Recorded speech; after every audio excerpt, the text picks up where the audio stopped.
Una de las cosas buenas de vivir en un lugar apartado es que te despiertas por la mañana con el canto de los pájaros.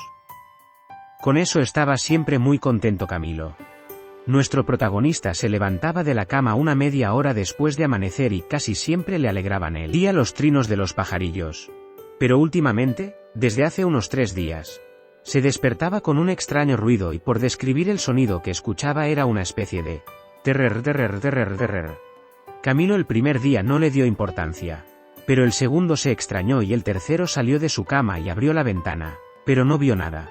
Sin embargo, con la ventana abierta el ruido se escuchaba mucho más potente. Salió de su casa para ver qué pasaba.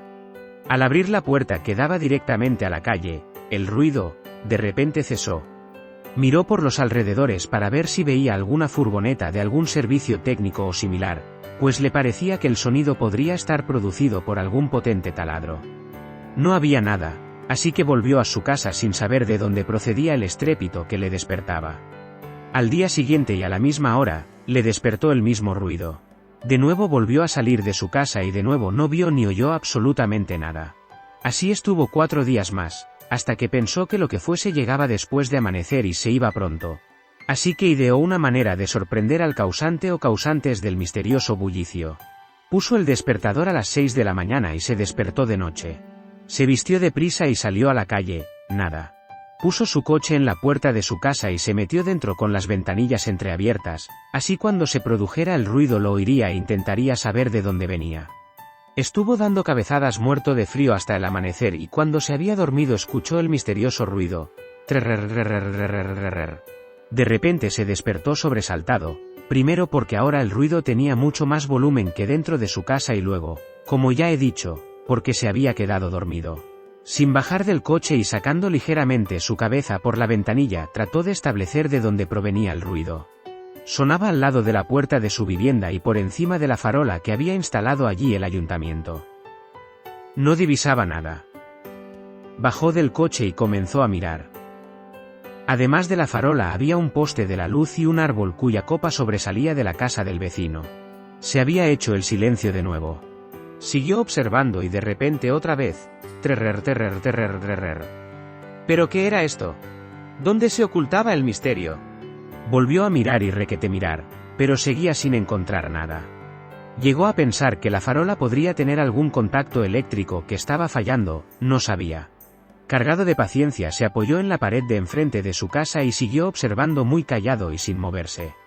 Pasaron 5, 10 minutos y de repente lo vio. Una sombra se movía en el poste de madera que sostenía la instalación eléctrica que iba a lo largo de la calle. De allí provenía el ruido. Cuando intentó acercarse, la sombra giró alrededor del poste y desapareció de su vista. Camilo se vio obligado a alejarse del poste para mirar de lejos y así intentar ver el otro lado del poste. Entonces atisbó a ver un animal del tamaño de una rata, que mientras se sostenía con sus patas producía el fenomenal ruido. Estaba claro que así no podría enterarse de qué animal era aquel, tendría que traer unos prismáticos. Entró en su casa y buscó sus viejos binoculares, pero cuando volvió fuera ya no había nadie. El ruido también había desaparecido. A la mañana siguiente nada más empezar a sonar el ruido salió quedamente a la calle con sus prismáticos y cuando sigilosamente se separó del poste bastante distancia y enfocó con los gemelos, no podía creerlo. Era un pájaro carpintero, como los que había visto y escuchado en los documentales. Pero nunca había visto ni escuchado a ninguno en vivo, era impresionante. ¡Qué pájaro más bonito y qué colores más intensos lucía! El pájaro parece que se fue acostumbrando a la presencia de Camilo y ya no se escondía detrás del poste cuando el hombre se acercaba.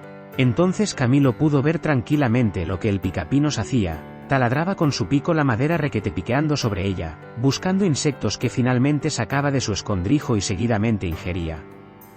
Al día siguiente a Camilo le volvió a despertar el ruido del pájaro carpintero. Camilo sonrió y siguió durmiendo.